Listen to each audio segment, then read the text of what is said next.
The Composite Nature of God is out now. I mean now. It's been published for a while, but it has taken a while to get it onto Amazon's platform, but it's now there, as well as on Kindle Direct Publishing. Hi, I'm Raymond Grant. I'm the author of this book called True Trinitarianism, Absolute Monotheism, The Composite Nature of God. If you've ever had any questions about God's identity and what God is like, so you could identify him if you saw him, this book is for you.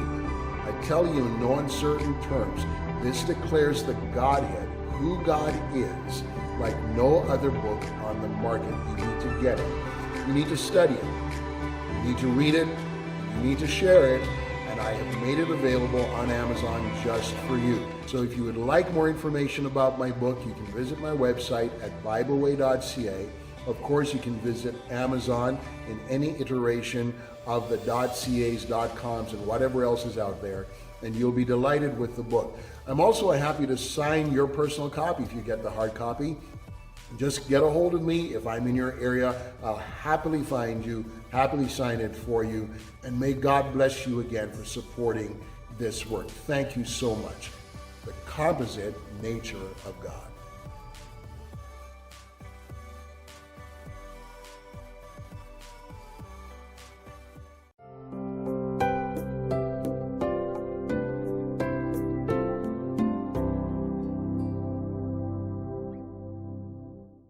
Welcome, everyone. We are back again for the second half of our lesson on the history of Israel. I hope you enjoyed the first part, and I hope that God really moved on you while you spent some time in prayer before returning for this portion.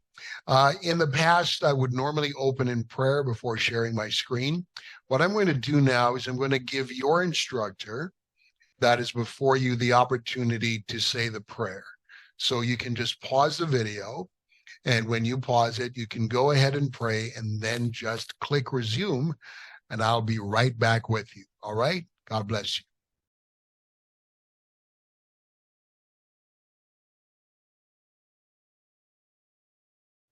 All right. God bless you. Thank you very much for praying. We're going to proceed with the second half of this lesson. They're just 2 pages on our chart that we're going to cover.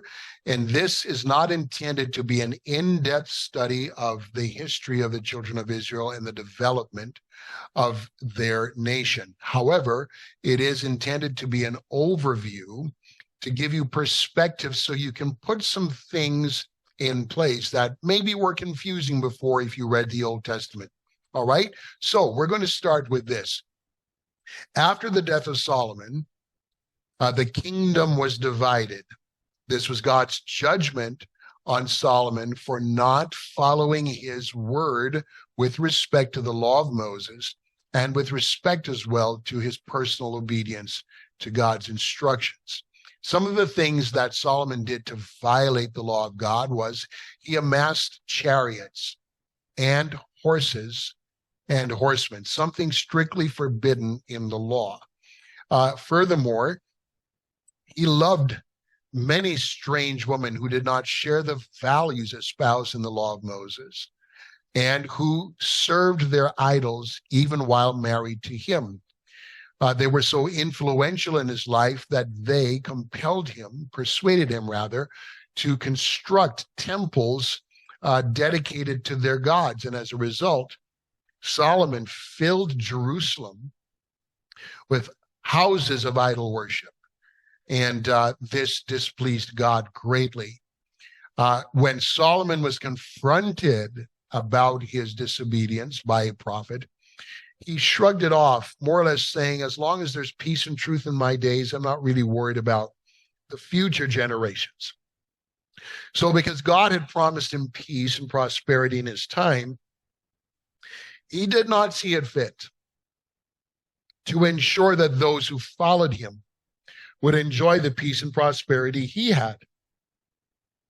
So God warned him that the kingdom would be divided and his dynasty would be affected, and so it was. When Solomon died, his son Rehoboam, seen here on the chart in the pink, Rehoboam became king of the southern kingdom of Judah, and Jeroboam, a servant of Solomon, became the king of the northern kingdom. The northern kingdom was called Israel. The southern kingdom was called Judah. There were two tribes that composed the southern kingdom. They were the tribe of Judah and Benjamin. And the 10 other tribes comprised the northern kingdom. The northern kingdom had a capital, and that capital was Samaria, and the southern kingdom retained Jerusalem as its capital.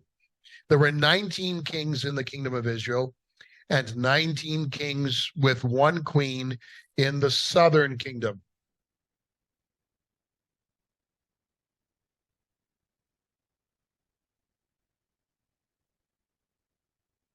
All the kings of the northern kingdom were evil and wicked. And about half of the kings in the southern kingdom were good, and their only queen was evil.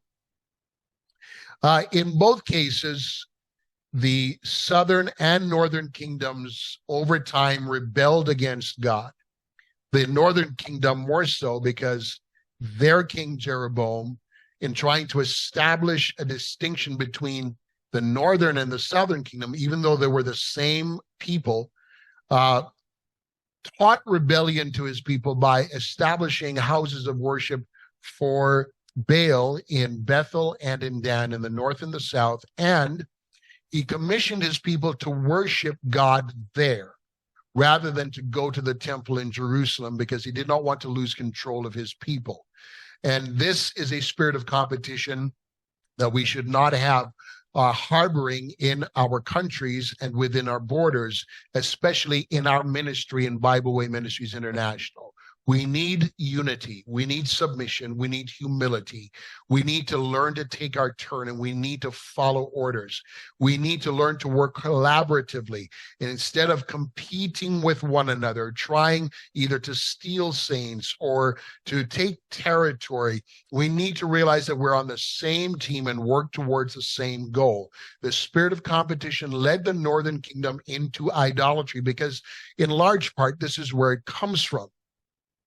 And as a result, they rebelled against God from the get-go. They rebelled against God from the very beginning. In the southern kingdom, the kings of Judah were generally oriented towards keeping the law of Moses, but not with a perfect heart, for the most part. Jehoshaphat and Hezekiah come to mind, and Josiah as kings with really a good heart with respect to God, but many of them were not perfect in their heart towards God. And as a result, the southern citizens ended up also going into idolatry, and their idolatry in some respects was worse than in the northern kingdom, because they ended up practicing their idolatry in the temple of God, not in a separate house dedicated to their idols. So in the course of their transgressions, prophets were sent to warn the Israelis of impending judgment. The same occurred in the southern kingdom of Judah. God sent prophets to warn Judah of impending judgment. In the north, the notable prophets were Elijah and Elisha. They weren't the only prophets that prophesied in the north, but they are the most famous by far. And they prophesied until the time that the children of Israel in the north went into captivity under the Assyrian Empire in 721 BC. In the south, Isaiah and Jeremiah were prophets of note that warned the Judahites of impending judgment if they did not repent, up until the time of the Babylonian captivity in 606 BC. Jeremiah, in particular, prophesied that the captivity would last for 70 years. Nonetheless, the people of God in Judah did not pay heed. Their kings continued to rebel against God, and God continued to execute his judgments on them until they were destroyed and carried away into captivity. After Jerusalem was destroyed, Ezekiel and Daniel became the prophets of note, and again, their primary prophecies were to the kingdom of Judah. with respect to their return to the land of Israel after the 70 years were completed. In both Ezekiel and Daniel's case, their prophecies of return and of restoration pertained not only to the kingdom of Judah. Many expositors and many theologians make this mistake. They prophesied of the return not only of the kingdom of Judah, or rather the citizens of Judah, but also of the citizens of the northern kingdom of Israel. If you read Ezekiel 37, which speaks of the valley of dry bones, this is very clearly noted that God would unite two sticks, one marked Judah and one marked Israel, and he would make them one stick. They would no longer be two flocks, but they would be one flock with one shepherd and one king. So the Old Testament prophets never told us that only the people of Judah would be restored. Rather, they told us that all of them, all 12 tribes, would be restored. And it had to be that way because in the book of Revelation, chapter 7, where it speaks about the seventh seal and what happens at that point, we see 144,000 from every tribe in Israel represented around the throne of God that assembled there with all of the saints that came out of great tribulation and who had their robes washed in the blood of the Lamb. So Daniel and Ezekiel prophesied of the return, and it is the return that we look at now in our next image. The return to Jerusalem is spoken of historically in the books of Ezra, Nehemiah, and Esther. Those books tell us about the returning exiles from the captivity in Babylon and throughout the Medo-Persian Empire back to Jerusalem and to the land of Israel. So it is under the orders of Cyrus, king of Persia, that the Jews are given permission to return to their homeland. Let us back up a bit. During the course of a conquest in ancient times, it was necessary by the conquerors that they take captives from their native homeland and disperse them throughout the already conquered lands that they had. This was called divide and conquer. The whole idea behind this was to prevent any of these ethnic groups from assembling together who are of like mind and nationality to form a rebellion. If they scattered them, they could not unite to rebel. And so what Cyrus did was he said, look, the threat is past. We are allowing you now to go back to your home.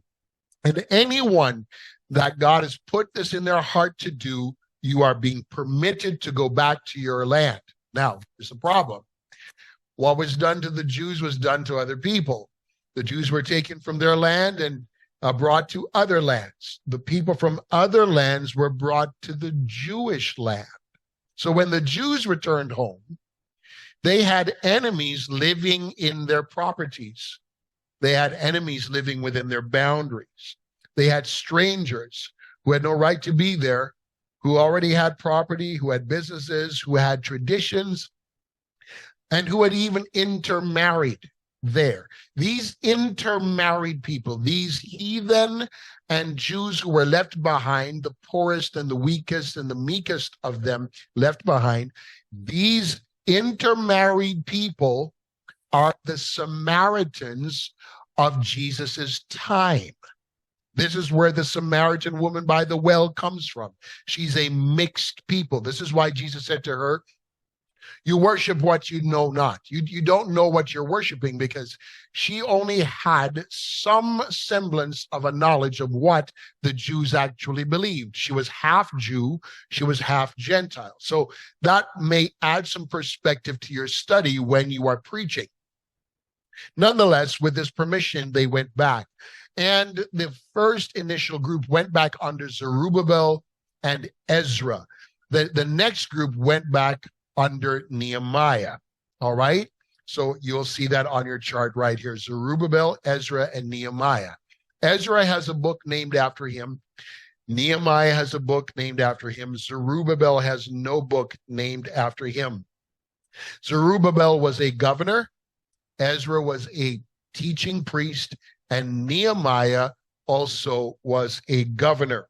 Now, when the first exiles returned back to Israel, their first priority was to restore the temple.